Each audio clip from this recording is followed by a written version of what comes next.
Nongeye kwishimira kubana namwe muri uyu mwanya wa Bible Study, aho tumaze igihe twiga igitabo cy'Abaroma cyanditswe n'intumwa Pawulo, twiga umurongo ku wundi igice ku kindi. Ndabashimira cyane ko mukomeza kumva inyigisho. Uyu munsi turakomeza n'igice gikomeye cyane cyiza, turabona ibyanditswe, bimwe mu byanditswe navuga ko bikomeye mu ijambo ry'Imana. Umuntu umwe yaravuze ngo umuntu aramutse amenye neza, yize neza igitabo cy'Abaroma n'igitabo cy'Abagalatiya, ngo bimubera nka bulletproof, cyangwa se ikintu kimukingira ubuyobe ubwo ari bwo bwose. Niyo mpamvu ari ikintu cy'agaciro cyane kuba wafata umwanya wawe ugakurikira inyigisho nk'izi ngizi zigufasha guhagarara mu gakiza ufite, cyangwa se no kubasha kuguha amakuru yatuma wizera Imana niba utayizera, cyangwa se ukizera Yesu Kristo. Rero ni iby'agaciro cyane muri generation turimo, muri ibihe turimo, mu myaka yacu, ububyutse dukeneye cyangwa se ikintu dukeneye kugira ngo tubashe kugira impact mu bihe nk'ibi ngibi tubayemo, nuko tumenya ijambo ry'Imana. Buriya generation idafite ijambo ry'Imana ntabwo ishobora gutsinda ibihe turimo. Dukeneye ubwenge, dukeneye kumenya kugira ibisubizo by'ibibazo byinshi twibaza ndetse n'abandi bantu batubaza, ariko ibyo bisubizo n'ahandi wabikura utamenye ijambo ry'Imana. Rero niyo mpamvu mpora mbashishikariza kugira ngo uko bishoboye ufate ijambo ry'Imana urihe umwanya wa mbere mu buzima bwawe. Uyu munsi n'ejo ndetse n'abazagukomokaho bazabona imbuto z'ijambo wabibye mu buzima bwawe. Rero ndagushimira kuba ufashe aka kanya kugira ngo dukomeze twigana ijambo ry'Imana. Niba ari bwo bwa mbere uje muri Bible Study, ndagusaba kugira ngo usure urubuga rwacu rwa Bethel Altar of Worship, ukande subscribe, hanyuma urebe n'inyigisho zagiye zibanza twagiye tureba muri episode zitandukanye zo muri iki gitabo. Ndizera ntashidikanya rero ko biri buze kugufasha. Uyu munsi rero tugiye kureba igice cya gatatu guhera ku murongo wa 9 kugeza ku 31, tureba noneho ubutumwa bwiza uko Pawulo agenda abusobanura, noneho abubumbura. Tumaze igihe kinini cyane tuvuga ku gice cya mbere n'icya kabiri. Impamvu twahatinze nuko hariho foundation y'iki gitabo cyose. Rero guhera uyu munsi turagenda noneho tunyuramo mu bice byose ibyo Pawulo noneho yagiye asobanura ubutumwa bwiza. Rero ndagushishikariza kugira ngo tubane muri uyu mwanya, ufate Bibiliya yawe niwifite, usome tujyana kugira ngo tubashe gufashwa twese. Rero mu mwanya mutoya cyane katugaruke kugira ngo twige ijambo ry'Imana. Abaroma igice cya gatatu guhera ku murongo wa 9 kugeza ku 31.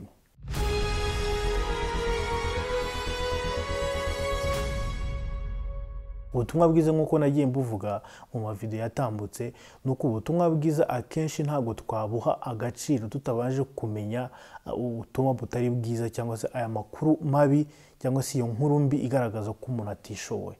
Niyo mpamvu uyu munsi ushobora kwirukanka ku muntu ukamubwira ngo ndashaka kubwira ubutumwa bwiza, Yesu yaraje, Yesu aragukunda, yaraje apfira ibyaha byawe kugira ngo ubabarirwe. Umuntu akibaza se, yambabariye ibyaha? Ngewe ko numva ntari umunyabyaha, ntabwo nsambana, ntabwo nica, nta kintu kibi nkora. None bwa butumwa wibwiraga ko ari bwiza umubwiye, ahubwo akabuca amazi, ukumva ukibaza ko narizi ko ubutumwa bwiza ari bwiza, kuki atabwishimiye. Impamvu atishimiye ubutumwa bwiza nuko atazi inkuru mbi yuko ari umunyabyaha. Niyo mpamvu umuntu agomba kubanza akamenya, akakira neza yuko kubwe ibyo yita ko ashoboye, cyangwa se ibyo yita ko ibituma yibwira ko ari mwiza imbere y'Imana, imbere y'abantu, bidashobora kumukwalifyinga kuba ari mwiza imbere y'Imana. Rero ubutumwa bwiza ubwo tujye kububona uyu munsi, turaza kubona yuko noneho niba isi yose yarangiritse, niba n'ababandi b'abanyabwenge nabo badashobora kwikiza, niba n'ababandi bavukiye mu mategeko bazi Imana, babaye mu rusengero, nabo batari qualified imbere y'Imana, ubwo se bimeze bite? Ubwo se noneho turaba bande? Ubwo turakizwa n'iki? Aho ngaho rero iyo umuntu amaze gutekereza gutyo, nibwo atangira noneho kubona agaciro k'ubutumwa bwiza. Rero ndizera nashidikanya yuko uri buze kwapresiya cyane ubutumwa bwiza kurushaho numara nugira ibyo bintu byose twabonye mu gice cya kabiri no mu gice cya mbere ukabishyira muri mind yawe, uraza kubona ko ubutumwa bwiza bufite imbaraga zidasanzwe. Reka mbere ku murongo wa 9 agiye gutangira akora nka summary y'ibyo twavuzeho byose mbere yuko yinjira mu butumwa bwiza. Umurongo wa 9 aravuga ngo nuko tuvuga iki? Mbese turabaruta? Ubwo Paulo arimo aravuga ku bayuda. Ese abayuda baruta abanyamahanga? Ngo nuko tuvuga iki? Mbese turabaruta? Oya da, habe na gato, kuko tumaze guhamya abayuda n'abagiriki yuko bose batwarwa n'ibyaha. This is a conclusion. Iyi ni conclusion y'igice cya mbere n'icya kabiri. Ubu tumenye yuko ari abayuda ari n'abagiriki bose ni abanyabyaha, bose hatavuzemo n'umwe. Umurongo wa 10 ngo nkuko byanditswe ngo ntawe ukiranuka n'umwe, ntawe umenya, ntawe ushaka Imana, bose barayobye, bose bahindutse ibigwari, ntawe ukora ibyiza n'umwe. Umuhogo wabo ni imvi irangaye, bariganishije indimi zabo, ubusagwe bw'incira buri mu minwa yabo. Akanwa kabo kuzuye ibitutsi n'amagambo abishye, ibirenge byabo byihutira kuvusha amaraso, kurimbuka n'umubabaro biri mu nzira zabo. Inzira z'amahoro ntibarakayimenya, kubaha Imana ni kuri imbere yabo. Atanze ibintu byinshi, description ndende cyane igaragaza uburyo nta muntu n'umwe, yaba umuyuda, wa wundi wibwira ko azi amategeko, wa wundi wibwira ko yavukiye mu bwoko bw'Imana, ubwoko butunganya bwatoranijwe, hanyuma na wa munyamahanga utigeze umenya Imana, wenda wumva ku bwenge bwe na filozofi ye ikaze imbere y'Imana, bose ngo bose bakoze ibyaha kuko imitima yabo ntishaka Imana. Mbese afashe isi yose ariko ayicecekesheje hasi, ayishize hasi. Muri magambo nta n'umwe ushobora guhagarara imbere y'Imana, ntawe. Ibaze noneho iyo iki gitabo kirangirira ahangaha, wakwibaza iki? Ibaze iki gitabo kirangira ku murongo wa 18. Paulo akavuga ngo rero nyuma yuko mberetse abanyabyaha, nyuma yuko mberetse imirimo y'abantu, nyuma yuko mberetse n'aba bandi bazi amategeko, conclusion nuko nta muntu n'umwe ushaka Imana, bose n'abanyabyaha, nta n'umwe ushobora gushikira ubwiza bw'Imana. Muri iki gitabo kirangiriye ahangaha ntitwaba tugowe. Mbese igitabo kirangiriye ahangaha isi yose yaba iri mu kibazo. Niba urimo kubyibazaho, niba nawe urimo kwibaza hamwe nanjye ukabona yuko ari ibintu bikomeye, niyo mpamvu dukeneye ubutumwa bwiza. None se niba isi yose imaze gutsindwa n'urubanza imbere y'Imana, niba isi yose bimaze kugaragara yuko idakiranuka, nubwo isi yose na ba bandi tubabonaga yuko batunganye tubonye ko batagitunganye, niki kiri buze kigakuraho iyo balance? Niki kiri buze noneho kigabasha gukiza uwo muntu? None se ko atabasha kwikiza? None se ko atabasha kwicungura? None se ko ibyaha byamutwaye, ko umujinya w'Imana uri ku bantu bose? Niki kiri bubeho noneho kugira ngo agakiza kabashe kuboneka? Niki kiri gutuma umuntu yongera kwitwa umwana w'Imana? Niki umuntu ari bukore, niyemeje ari bukore kugira ngo kandi yongera kuzwe n'Imana? Nibyo tugiye kureba. Ndabizi ko ibi bintu ni ibintu bikomeye cyane. Iyo umuntu abashe kubyumva akabyizera, ubuzima bwe burahinduka. Niyo mpamvu ubutumwa bwiza ntabwo ari amagambo, ubutumwa bwiza ntabwo ari ugusakuza, ubutumwa bwiza ntabwo ari ukuvuga Imana gusa. Ubutumwa bwiza ni ubumenyi, ni ukugusobanukirwa yuko umuntu atigeze abona inzira yo kwikiza ubwe, ariko Imana ikoresha indi nzira ikomeye tugiye kubona. Umuntu abasha kubona amahirwe n'ibyiringiro byo kongera kwitwa umwana w'Imana. Noneho abantu kubera yuko bakomeje kuba mu byaha, noneho bamwe ntibanabyemere, Imana hari ikintu yakoze, yatanze amategeko. Ahangaha inzira yo gukiza umuntu itangiye kuza, ariko mbere yuko Imana itanga igisubizo gikiza umuntu burundu, yabanje itanga amategeko. yatanze amategeko kubera iki? Amategeko dusoma muri Bibiliya ari amategeko 10 ariyo asa nk'aho ari ipfundo ry'amategeko yose, ariko amategeko ntabwo ari 10 gusa. Abantu babaze amategeko neza bavuga yuko ari hagati ya 600 na 700. So Imana itanga ayo mategeko menshi cyane, hariyo twita ko akomeye, ntitukayirengagiza, ariko buriya amategeko yose imbere y'Imana ari perfect, ngo iyo wishe rimwe gusa uwo wishe yose. Niyo mpamvu umuntu ashobora kuvuga ngo kumva ko atasambanye, atibye, atishe umuntu, akumva yuko atunganye imbere y'Imana. Ariko nyamara hari n'itegeko rivuga yuko utashobora kwambara umwenda udozwe n'indodo zitandukanye zivuye muri matière zitandukanye.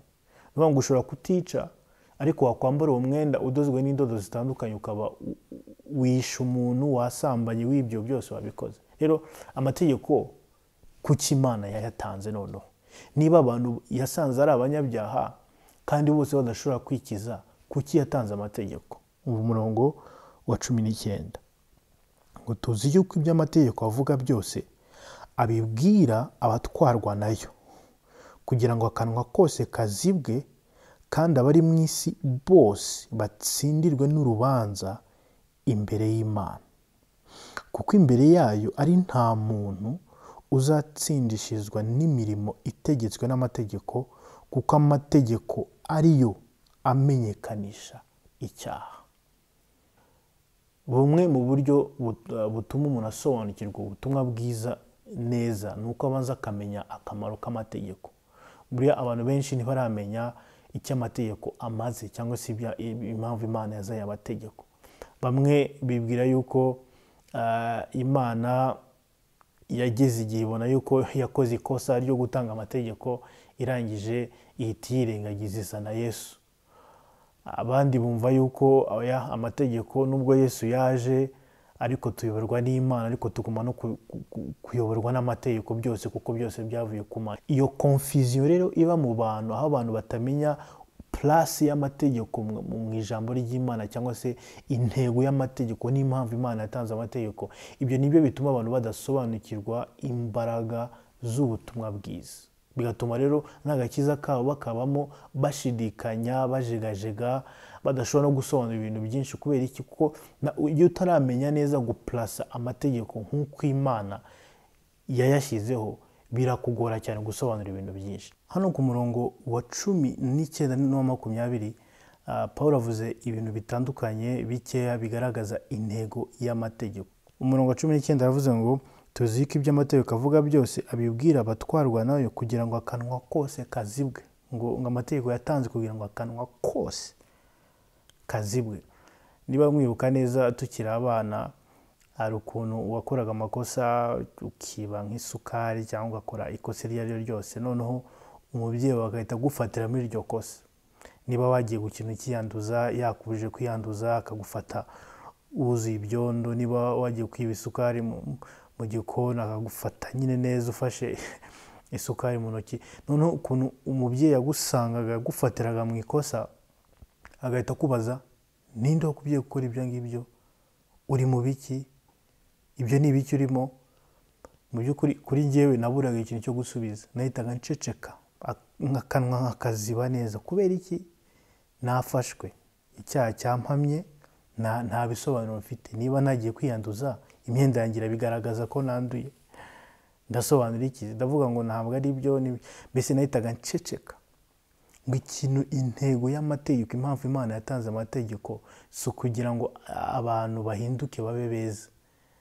Murabizi ko turimo turavuga uburyo isi yose yari imaze kugaragara yuko isi yose ari abanyabyaha, none Imana itanze amategeko. None abantu kubera kudasobanukirwa intego y'amategeko, bakibwira yuko wenda Imana yatanze amategeko kugira ngo abantu babashe guhinduka. Imana yatanze amategeko noneho kugira ngo ba bantu bahinduke beza. N'uyu munsi abantu bashaka kwigiranya n'amategeko, bashaka gukoresha amategeko nk'ikintu cyo guhindura abantu. Ugasanga umuntu no mu kubwiriza kwe n'ibyo bwiza amategeko, ntugakore ibi, ntugakore ibi, ntugakore ibi. Nyamara ni ijambo ry'Imana. Muri aba Baroma ikintu tuzabashuwa nacyo ni uko amategeko yavuye ku Mana, ariko intego yayo abantu benshi ntabwo barayisobanukirwa. ariko hano aravuze ngo impamvu Imana yatanze amategeko ni kugira ngo akanwa koze kazibwe, ni kugira ngo umuntu wese usomye amategeko abone yuko yafatiwe mu cyaha, yafatiwe mu kugaragaza yuko adashobora gukiranuka, noneho ibyo bimutere kuziba. Ni ijambo niryo rikoreshejwe hano mu Kinyarwanda, cyangwa se guceceka. Ayo magambo nta kintu ufite cyo kuvuga, nta kintu ufite cyo kuvuga cyo kwitsindishiriza, ntago wakwiburanira, wafashwe, igisigaye nuko uceceka. Niyo ntego y'amategeko. I think n'uyu munsi niyo mpamvu nemera yuko amategeko atakuweho ngo aveho. Amategeko arahari, n'imbaraga y'amategeko, imbaraga z'amategeko zirahari, n'intego y'amategeko iracyakora n'uyu munsi. Kuri wa wundi ushobora kubwira ngo njyewe nta kibazo mfite, ndi mwiza, nta byaha nkora, aya mategeko iyo ahuye n'ayo mategeko abasha kubona yuko ibyo nibwiraga yuko ndi umuntu mwiza, mu by'ukuri ntabwo ndi umuntu mwiza. Iyo niyo ntego ya mbere y'amategeko, ngo ni ukugira ngo akanwa kose kazibwe, umere nka wa mwana ufatiwe mu ikosa akabura icyo yisobanura. Ngo ikindi, ngo kandi abari mu isi bose batsindirwe n'urubanza imbere y'Imana. Iki kintu kirakosora ibintu byinshi wenda abantu benshi bakunda kwibwira yuko amategeko yari ay'Abayuda gusa. Nubwo bwose tubibona mu ijambo ry'Imana yuko Imana yahaye amategeko Mose, yarangiza akayabwira Abisirayeli, nta bandi banyamahanga bari bahari. Rero iyo tubisomye tuvuga ngo bure n'ubundi amategeko ntatureba, biri ibintu Imana yabibwiye ubwoko bw'Abisirayeli kuko cyari igihugu, byari constitution yabo n'ibiki byose. Ariko hano bavuze ngo abari mu isi bose batsindwe n'urubanza. Nubwo amategeko tubona ari Mose uyafite arimo kuyaha ubwoko bw'Abisirayeli, ariko intego y'amategeko ntabwo ari iy'Abisirayeli gusa, ahubwo ni ukugira ngo isi yose, abantu bari mu isi yose batsindirwe n'urubanza imbere y'Imana. Ntihazagire n'umuntu uvuga ngo bari Abisirayeli ni abanyabyaha kuko bananiwe gukurikiza amategeko, ariko twebwe ubwo tudafite amategeko turakiranuka kubarusha. Oya, nawe amategeko nawe yakubera indorerwamo yo kugira ngo urebe ko nawe ntacyo ushoboye. Rero amategeko saba y'Abayuda gusa, saba y'Abisirayeli gusa, ahubwo intego ari kugira ngo abari mu isi bose no kugeza n'uyu munsi batsindirwe n'urubanza imbere y'Imana. Umurongo wa 20 arakomeza ati, kuko imbere yayo ari nta muntu, nongere uca akarongo kuri nta muntu, ntabwo ari Umuyuda gusa, umuntu uwo ari we wese, ngo uzatsindishirizwa n'imirimo itegetswe n'amategeko. Imirimo itegetswe n'amategeko ni iyihe? Ni cya gihe usoma amategeko ukumva ko ushishikarijwe no kuyasoma, warangiza ukagerageza gukora imirimo ayo mategeko agutegeka kugira ngo wumve yuko wakiranuka. Hari abantu bumva yuko gukiranuka nyako kuzanwa n'imirimo bakoze. Ubwo nagerageje kwihangana, ubwo nagerageje kwifata uyu munsi sindakare, ubwo nagerageje kwifata uyu munsi sinkora ikintu icyo ari cyo cyose kibi, ubwo narinze akanwa kanjye kudakora ibibi, ubwo mbese nitwaye neza uyu munsi, ndumva nkiranuka imbere y'Imana. Mu kugaragaza yuko basis yo gukiranuka ishingiye ku mirimo umuntu akora. Ariko hano aravuze ngo imbere y'Imana nta muntu, no one, yaba umukuru yaba umuto, yaba umaze imyaka 40 mu gakiza, yaba umaze iminsi 2, ngo nta muntu n'umwe uzatsindishirizwa imbere y'Imana agendeye ku mirimo itegetswe n'amategeko. Yaba uwakoze myinshi, yaba uwashoboye kwitwara neza cyane kurusha abandi, yaba uwakoze ikintu kimwe, ngo nta muntu ushobora gutsindishirizwa n'imirimo itegetswe n'amategeko. Ngo kubera iki? Ngo kuko amategeko ariyo amenyekanisha icyaha. Indi ntego y'amategeko, Imana yatanze amategeko kugira ngo abantu bamenye yuko ari abanyabyaha. Ntabwo Imana yatanze amategeko kugira ngo akize umuntu. Ntuzigire ujya ku mategeko kugira ngo ubashe kwitunganya. Ntuzige amategeko kugira ngo ubashe kuba umuntu mwiza. Ahubwo amategeko azakomeza kukumenyesha na hahandi utaruzi yuko uri mubi. Tuzahareba mu gice cya 5 hariho Bibiliya ivuga ngo Imana yatanze amategeko kugira ngo ibyaha bigwire, biri mu ijambo ry'Imana. ayo magambo na ba bandi mwibuke ko hari abantu, ari igice cy'abantu twabonye mu gice cya kabiri cy'abantu bumva yuko atari abanyabyaha, bumva yuko kuko badakora ibintu bigaragarira amaso y'abantu, bakumva yuko bo batajya mu cyiciro cy'abanyabyaha. Ngo Imana yatanze amategeko kugira ngo na ba bandi batabona ko ari abanyabyaha babibone neza, ngo kuko amategeko ariyo amenyekanisha icyaha. Mu gice cya 7 tuzabibona Pawulo avuga ngo ntabwo nari kuzamenya yuko kwifuza ari bibi iyo amategeko atabimbwira. None se ni gute twari kumenya ko kwiba ari icyaha? Ni gute twari kumenya yuko gusenga ibishushanyo ari icyaha? Ni gute twari kumenya yuko kwiba ari icyaha? Ntabwo twari kuzabimenya iyo amategeko ataza. Rero amategeko, intego y'amategeko yo kugira ngo Imana igaragarize wa muntu yamaje gushinja yuko ari umunyabyaha, none amategeko abimwereke. Nashaka kuzamura umutwe, nashaka kuzamura ubwibone agaragaza ko ari umuntu mwiza, nashaka kugaragaza imirimo akora myiza, hanyuma Imana imwereke miroir y'amategeko, hanyuma ibyaha abimenye. So impamvu Imana yatanze amategeko ni ukugira ngo abantu bamenye yuko ari abanyabyaha. Ntabwo ari ukugira ngo umuntu akizwe, kuko ntiwakizwa n'amategeko. Nta muntu ushobora gutsindishirizwa imbere y'Imana n'amategeko. Uko tugenda tureba ahangaha twabihuza n'ibyo twasomye ubushize, ibintu biragenda biba bibi kurushaho. Nari nzi ko wenda amategeko aje ari meza, noneho aje anyifurije ibyiza, noneho ngiye gukizwa, ko nayo mbonye noneho agiye kumbera umutwaro ukomeye. Biragenda bite? Ibi nibyo bituma nongera gukunda kurushaho ubutumwa bwiza, kuko ikintu Yesu yaje gukora ikintu kirenze umuntu ubwe. Ngo ubushobozi bwanjye sinashoboraga kwikiza, Yesu araza akora ikirenze icyo, arangije araza akora n'ibyo amategeko yananiwe gukora, kuko amategeko yananiwe gukiza umuntu. Amategeko ni nk'ibyo abaganga bakora muri labo, bafata amaraso yawe bakayatwara, bakagenda bagapima, bakaza bakakubwira icyo urwaye. Ariko muri labo ntabwo bagukiza. Ni nyuma yo kumenya icyo urwaye nibwo ugana umuganga akabasha kuvura ibyo labo yakweretse. Amategeko yakoze akazi ka labo ko gupima, ko gusuzuma ikibazo cyawe.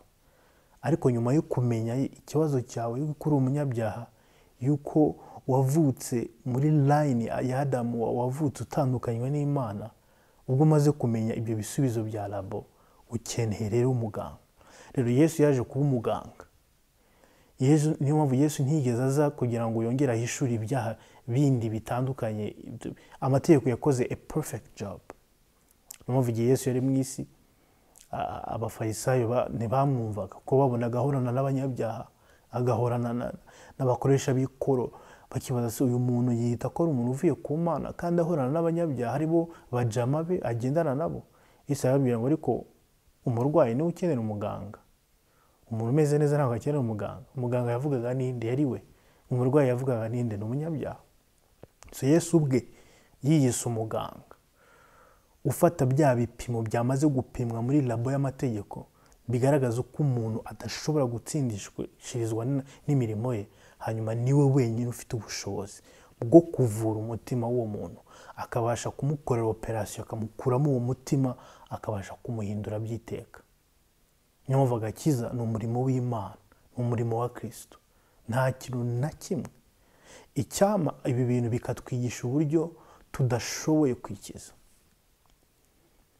Icyama ibi byanditswe kuva mu gice cya mbere kugeza ahangaha tugeze, bitwereka yuko tutagomba no kugerageza na gake gushaka kwirwanirira, ahubwo dutangiye tugira amatsiko yo kumenya ngo uwo muganga ninde, namubona nte, namugiraho nte.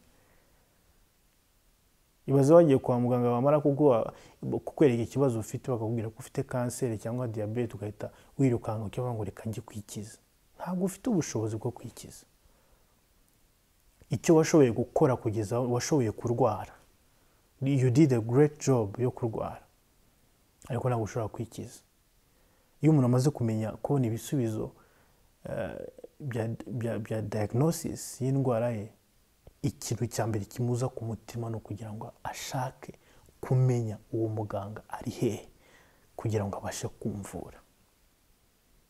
Amategeko ni meza impamvu amategeko ari meza ni uko atuma umutima wanjye wifuza kumenya umuganga.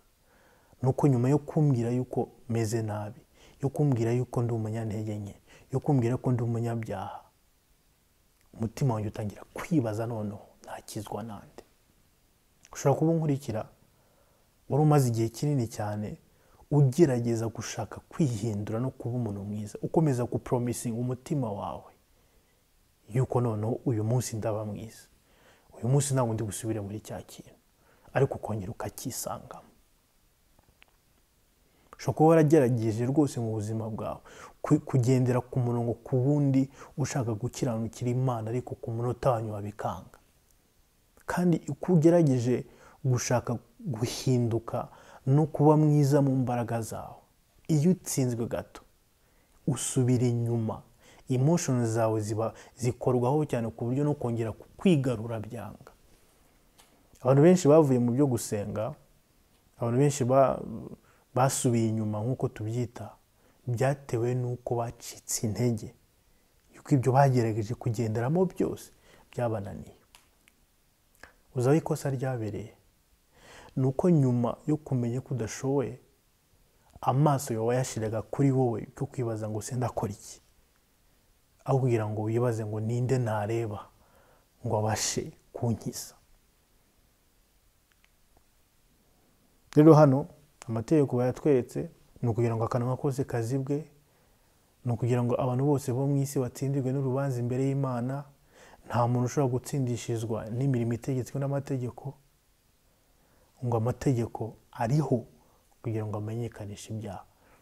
Ntihazagire n'umuntu uvuga ngo ntabwo nari nzi ko ibyo nakoraga ari bibi, ntabwo nari nzi ko ibyo nakoraga ari ibyaha. Amategeko arahari kugira ngo abikumenyeshe, ariko amategeko ntabwo ariho kugira ngo agukize ibyo byaha. Amategeko ntabwo ariho kugira ngo akuvure. Mu Bagalatiya bavuga ngo amategeko ni umushorera, agushorera kujyana he? Agushorera akujyana mu butumwa bwiza. Reka rero turebe ubwo butumwa bwiza. Ndumva nubwo ari ngiye kubisoma aha ngaha, ndumva ndi excited kugira ngo menye none ubutumwa bwiza ni ikihe kintu gisigaye noneho cyabasha kunkiza. Niba imbaraga zanjye zitankiza, amategeko ntankize, ni iki rero gisigaye? 21 aravuga ngo ariko noneho, ijambo ryiza cyane, ngo ariko noneho hariho gukiranuka kw'Imana kwahishuwe, kudaheshwa n'amategeko, nubwo amategeko n'ibyahanuwe ari byo biguhamya. Gukiranuka kwanjye kwanze, ariko Imana ishimwe yuko hari uwo kukindi gukiranuka. Ni nk'uko waba wagerageje amahirwe yawe yose kugira ngo ukire, wamara ku-exhaustinga ya mahirwe yose ukavuga ngo birarangiye, ibyanjye birarangiye, umuntu akaza akagukoma akakubwira ngo mubwire hari uwundi muti utigeze ubona. Iyo niyo nkuru nziza idasanzwe wakumva mu buzima bwawe. None hano aratubwiye ngo umva, nimwihebe just yet. Nubwo gukiranuka kwanyu kwanze, imirimo yanyu ikaba yanze, amategeko akaba yanze, hari inkuru nziza yuko hariho gukiranuka kundi kw'Imana kwahishuwe. My response yahita iba kuri hehe, kuko twese turashaka gukiranuka, twese turashaka kubaho neza. Isi yarangiritse kubera gukiranirwa. Indwara tubona, ibyago tubona, ni ukubera icyaha cyinjiye mu isi. Ibibazo duhura nabyo, aho abantu benshi bibaza ngo ni gute abantu beza bahura n'ibintu bibi. Why do good people go through bad situations? Ugasanga n'uruhinja n'umwana utagize uruhare mu kintu icyo ari cyo cyose, ariko arimo aranyura mu bibazo kubera ko iyi si yamaze kwangirika, yangijwe n'icyaha, yangijwe n'uko umuntu adakiranuka, n'uko umuntu yataye gukiranuka. None baratubwiye ngo ariko hariho gukiranuka kwahishuwe. Muri magambo hariho ubushobozi bwo kugira access yo gukiranuka kw'Imana ndi hano muri iyi si, aho nshobora kongera guhagarara imbere y'Imana nkayireba mu maso nkayiganiriza. Uko gukiranuka ndagukeneye. Ariko aravuga ngo uko gukiranuka, attention, ntabwo guheshwa n'amategeko, nubwo amategeko n'ibyahano ari byo biguhamya. Arimo atubwira ngo gukiranuka kurahari kandi kwarahishuwe, ntabwo guhishwe. Ariko nujya kugushakira mu mategeko no gukurikiza amategeko, ntabwo uri bubashe kukubona.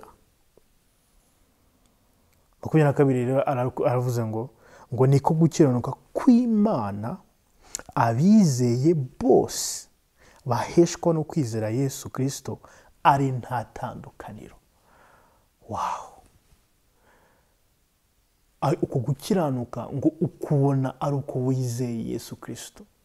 Uko gukiranuka ntabwo kureba niba uri umuyuda, niba uri umunyamahanga, niba uri umugiriki, niba warakoze ibyaha 100 cyangwa 200, ngo uko gukiranuka ngo ubasha kukubona ngo iyo wizeye. Ngo guheshwa no kwizera Yesu Kristo ari nta tandukaniro. Nk'uko abantu bose twabonye yuko batsindiwe imbere y'Imana kubera ibyaha, niko nabizeye bose uko baba bameze kose, amateka yabo uko yaba ameze kose, babasha kuaccessinga uko gukiranuka kw'Imana. Ngo kudaheshwa n'amategeko, ngo guheshwa nuko bizeye Yesu Kristo. This is the faith that saves someone's life. Iyi niyo ntego y'iki gitabo, ni ukugira ngo tubashe guhishurirwa gukiranuka. Gukiranuka ni iki? Mu Cyongereza bagita righteousness cyangwa se right standing. Gukiranuka gushobora gutuma uhagarara udatsindwa n'urubanza urwo ari rwo rwose. Ariko ikizatuma uhagarara ntabwo ari ugukiranuka kwawe kuko wamaze gutsindwa, akanwa kawe kamaze kuziba. Ahubwo mu kwizera ukabasha guhagarara mu gukiranuka kutari ukwawe, ahubwo gukiranuka kw'Imana. Imana ikabasha kukwemerera kwihagarara imbere just because you believe. Hey, iyo byumvishe utuvuga ngo bisa naho byoroheje, ukabyaramwe ko kwizera gusa. Nari nzi kugiye kumbwira ibintu bitandukanye, nari nzi kugiye kumbwira liste y'ibintu bitandukanye kugira ngo mbone uko gukiranuka. None kwizera gusa. Niyo mpamvu ubutumwa bwiza mu Cyongereza gospel busobanurwa ngo it's too good to be true. Ni ibintu wumva ukagira ngo ni ikinyoma, kuko ni byiza cyane. Ibaze wa muntu watsindiwe imbere y'amategeko, wa muntu watandukanijwe n'Imana, wa muntu udafite amahirwe, wa muntu ugendana umujinya w'Imana buri munsi. None Imana iraje iramubwiye ngo umva, just believe in the Son of God. Izere Yesu byonyine urabasha kubona uko gukiranuka. 23 ngo kuko bose bakoze ibyaha ntibashikira ubwiza bw'Imana. Aratwibukije, aratubwira ngo umva, ibi byo kwizera ntabwo ari by'ababandi bumva yuko bari bafite ibyaha bikeya, kugira ngo babandi bafite byinshi mu kwizera kwabo babanze bongereho ibindi bintu. Impamvu akenshi abantu ubona batagira mu gakiza neza ngo bagasingire, nuko bumva yuko bidahagije gusa kubona kwizera. Umuntu umwe yambajije se, nigize kuba ndi kwigisha ahantu urubyiruko hari muri veye nijoro, ndimo kubwiriza, nakomezaga ndeba hari umusore wari wicaye inyuma, nkabona uburyo arimo kundeba arasa nkaho atari kwemera ibyo ndi kuvuga. Narimo mvuga uburyo twababariwe, ibiko Imana yatubabariye. Hagati mu kwigisha mbona umusore arasohota aragiye. Ako kanya mu mutima numva ntabwo nishimiye ko agiye. Mpita nsaba abantu ngo mumbabarire gatoya njye kugarurira muntu. Navuye ku gatuti njya gushaka uriya mwana ko yasohotse, musanze hanze ku muhanda. Ndamubaza se kuki uhagurutse ukagenda, wari ufite indi gahunda wihutaga n'iki? Arambwira ngo ibintu wavugaga njyewe ntabwo nabyemeye. Kubera iki? Arambwira ngo urashaka kumbwira yuko ibyaha byose nakoze Imana ishobora kubimbabarira? Ndamureba mu maso nishimiye, namubwira ngo umva nkubwire, ni ukuri kw'ijambo ry'Imana, Imana ishobora kukubabarira ibyaha byawe byose. actually yaranabikubabariye umunsi yagupfiraga, na mbere y'uko ubijyamo yamaze kumena amaraso ye ku musaraba. Aranca mu ijambo ati ntabwo uzi ibyo ngewe nakoze, ntabwo uzi ibyo nakoze, ntabwo mbyumva.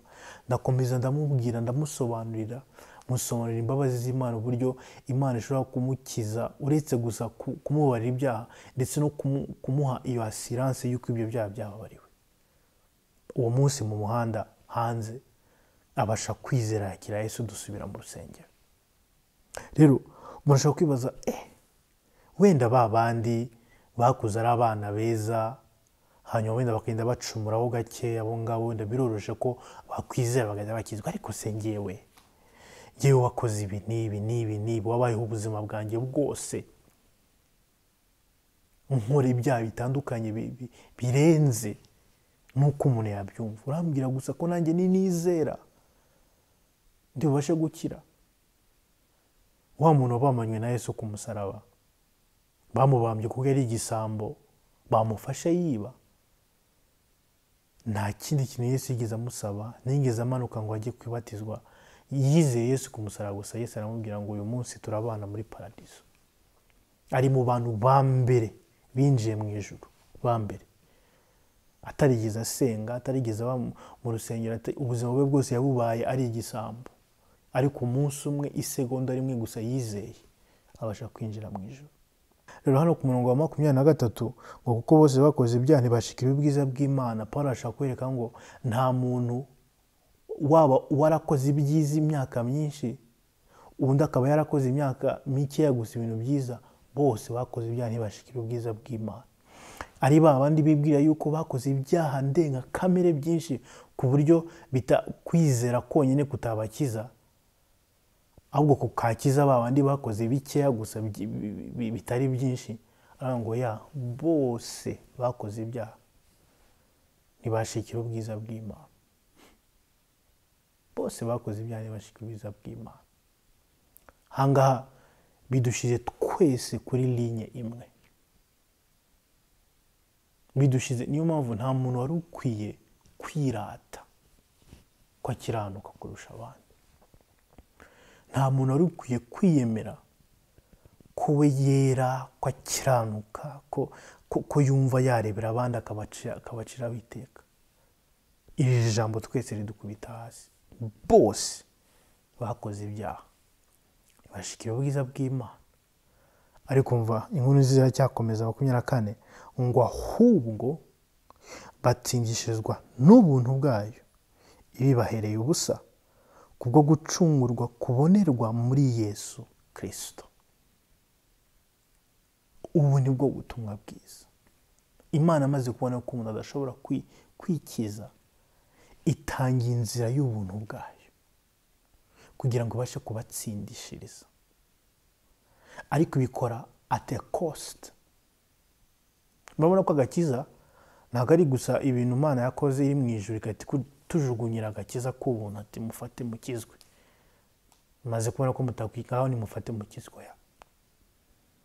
Mwibuke yuko Imana ikiranuka, iravuze ngo ubugingo bwose bukoze icyaha bugomba gupfa, ngo ibihembo by'ibyaha niki?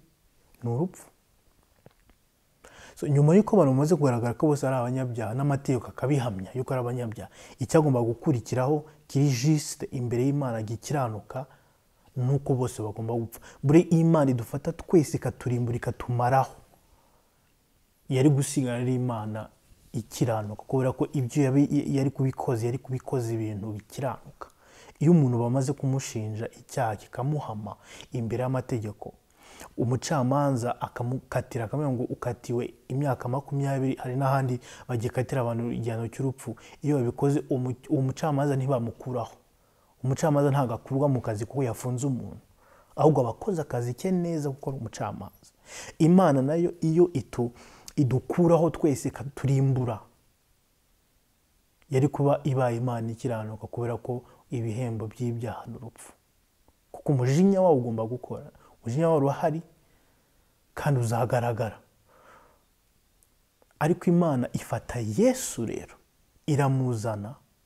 Yesu ntabwo yaje kudukingira umujinya w'Imana, ntabwo Yesu yaje ngo yitambike kugira ngo dukwepe umujinya w'Imana. Hoya, Yesu yaraje afata uwo mujinya wose, avuga ngo umujinya wose kugeza ku gatonyanga ka nyuma ndashaka ko uwunshyiraho. Yesu arafata umujinya w'Imana arawugotomera ku musaraba, yagotomeye umujinya w'Imana wose arawabzovinga muri we. Birivuga ngo Imana yamuhinduye kuba icyaha ku bwacu.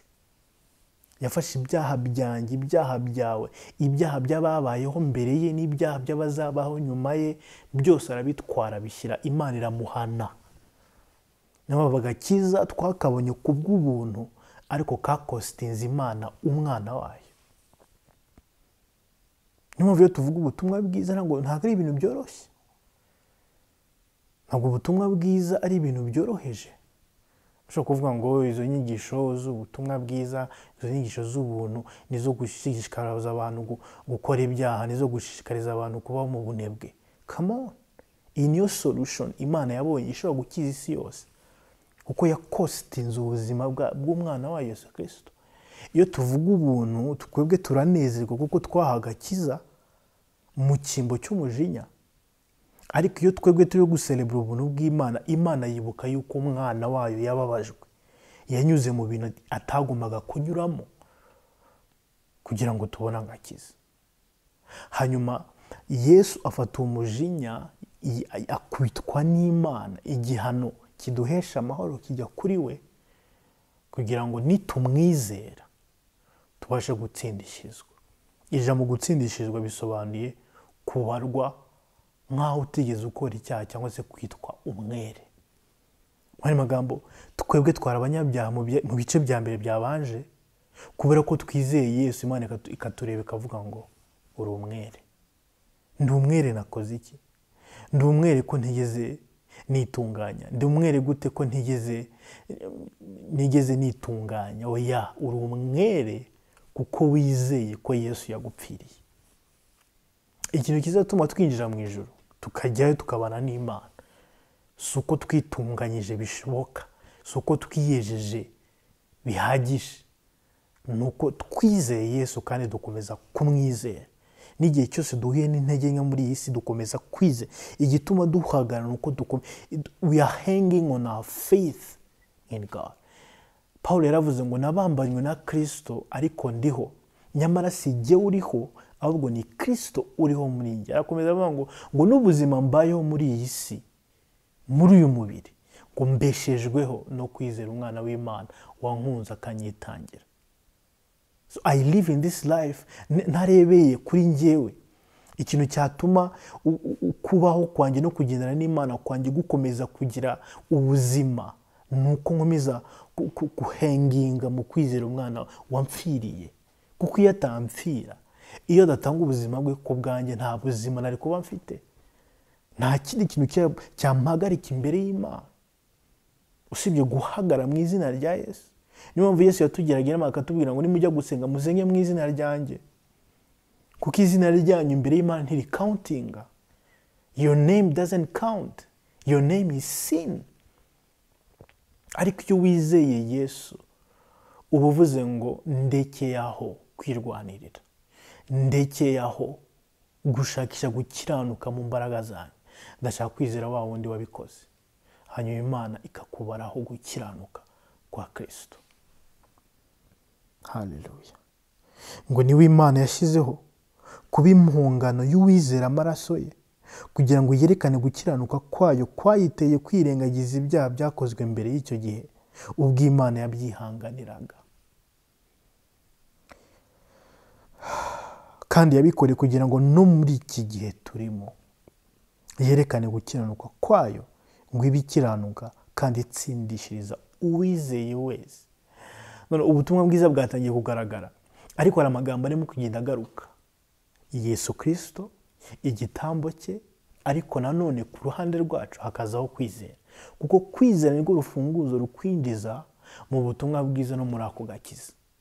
Imana irimo kugaragaza uburyo yagaragaje, yahishuye gukiranuka kwayo biciye mu gutanga Yesu akaba impongano, cyangwa se akaba ikintu gisimbura umujinya w'Imana. Yesu yaraza atwara uwo mujinya w'Imana wose kugira ngo twebwe tubashe gukira. Ariko kuba Yesu yarapfuye ku musaraba ntibivuze ko isi yose yahise ikizwa. Hari abantu babyizera rwose bati Yesu yaraje apfira isi yose, muri magambo niba yaraje agapfira isi yose abantu bose barakize. Oya, haracyariho ijambo kwizera. Niyo mpamvu nkubwira ubutumwa bwiza uyu munsi kugira ngo ubashe kwizera. Niyo mpamvu tugomba guhora tuvuga ubutumwa bwiza ahantu hose ibihe byose kugira ngo tubashe gukira.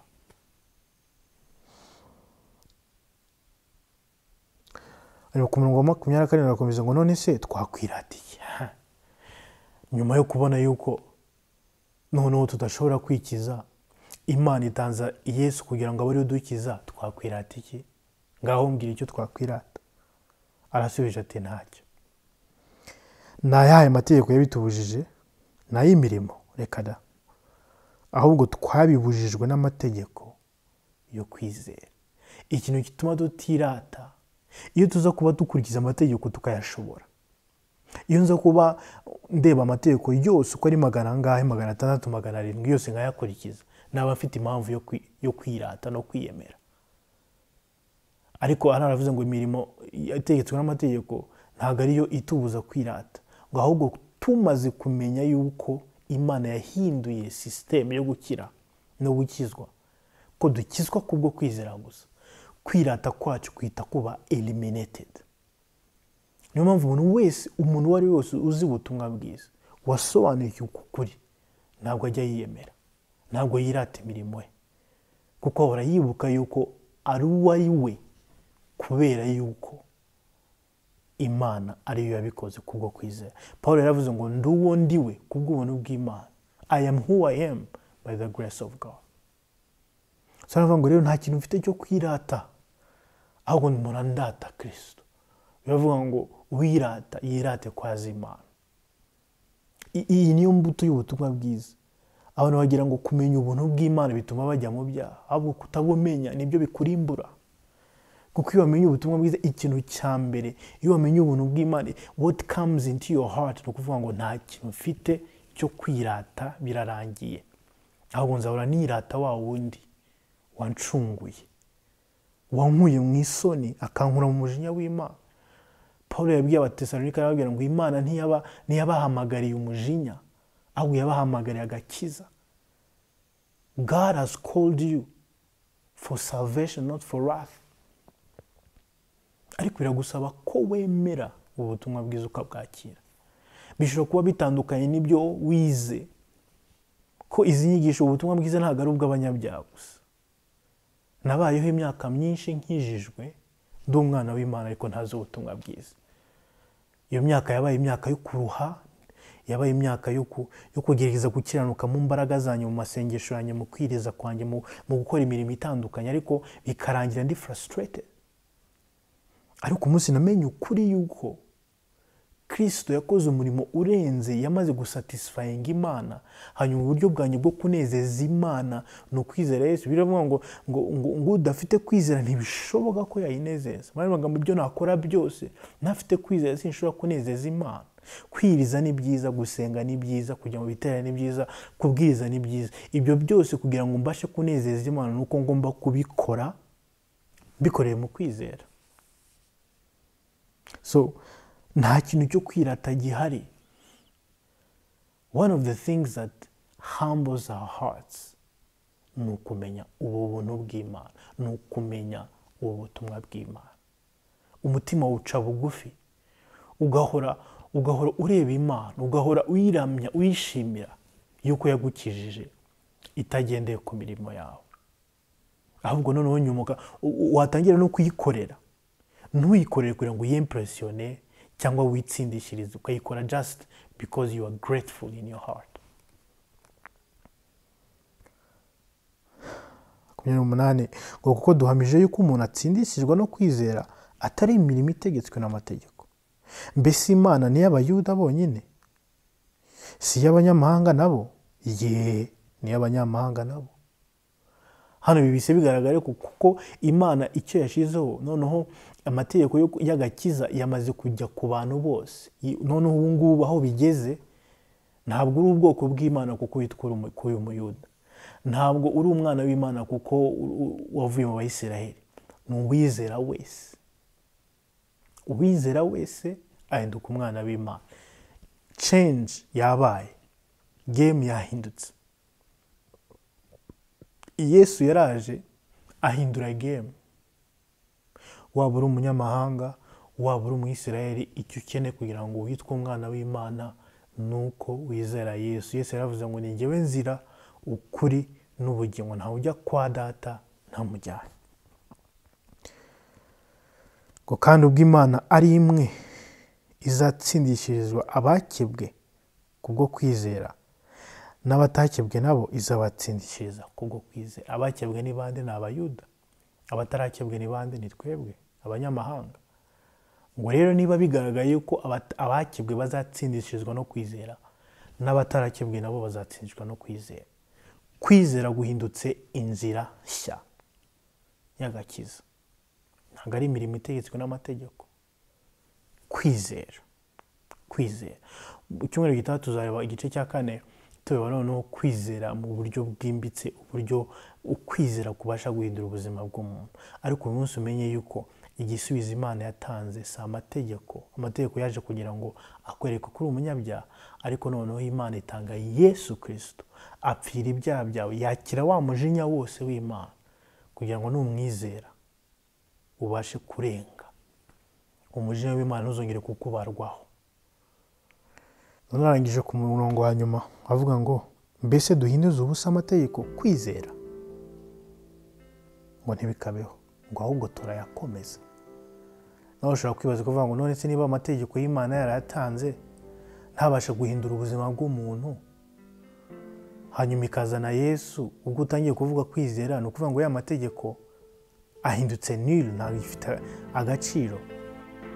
Baravuze ngo ntabwo tuyahinduje ubusa, ahubwo kubwo kwizera amategeko turayashoje.